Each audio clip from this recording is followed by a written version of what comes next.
Deputy Conaghan, 5 minutes. The bill before the House today will build strong new structures to continue a long tradition of local community-centred delivery of education and training. These new structures will be built on a remarkable foundation, that is, Ireland's proud tradition of vocational education.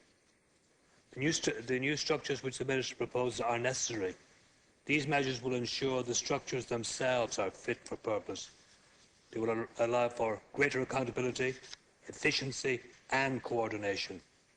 The ETBs, along with SOLAS, will reorientate a core part of our education and training system to meet the unique challenges which Ireland currently faces. These combined measures will place further education and training, for example, within the one educational framework and offer full educational recognition to further education and training courses, which is a very welcome and progressive step. VECs work with and within their communities and have always been responsive to community needs. The reduced numbers of ETBs, 16 replacing 33 VECs, will pose a challenge to this, but one which can be overcome.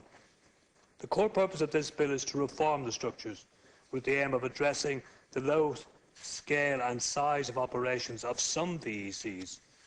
The Minister has said that these new structures will, quote, strengthen locally managed education, end of quote. These structures will position the vocational sector for further growth. But Lascan Coirla, structures do not make values.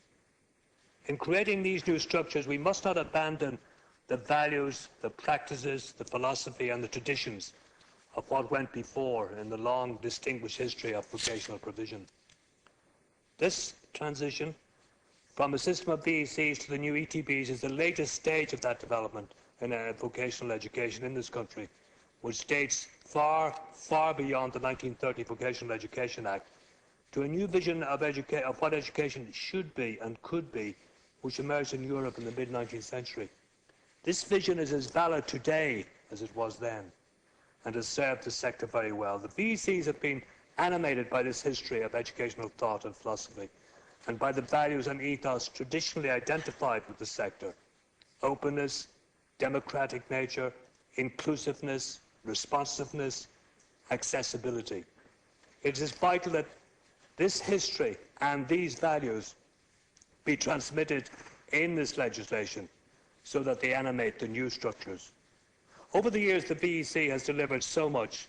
For example, in Dublin and in other communities across the country, the vocational sector has been by far the most inclusive, the most egalitarian provider of education. The VECs will not exclude anyone. No one has ever been turned away from the gate. VECs are broad-based, democratically accountable, and firmly entrenched in the communities in which they operate. The new measures the Minister proposes will maintain and enhance this democratic link to local authorities and communities.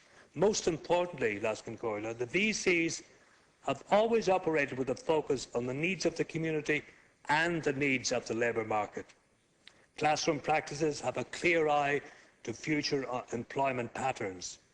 They engage with different aspects of young people's formation and development, not only academic, but also practical, technological, artistic, always responsive to the changing needs of the labour market. The VECs have a track record of successfully straddling that continuum of education, training and employability.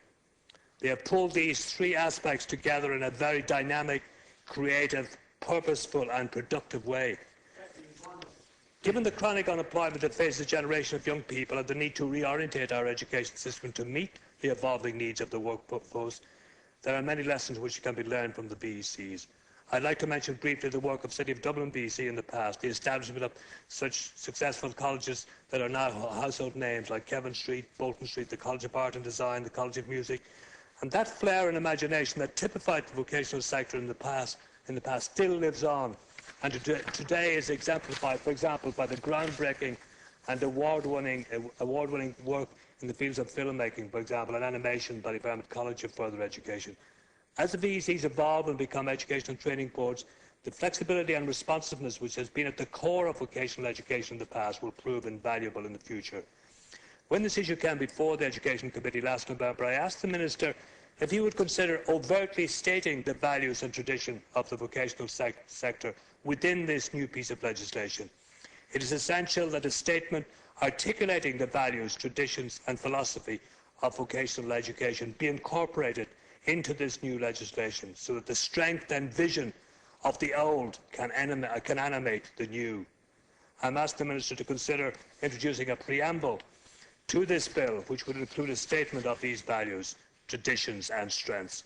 I congratulate the Minister for his work in reforming our education system. Reform is good, reform is necessary. But in this quest for reform, we must not lose sight of what is good and what the past has to teach us and what works. Please. We must build on it, take it to the next level. The VCs represent some of the best of our education system, and the Education and Training Boards must build on that tradition. Thank you, Mr. Thanks, Deputy.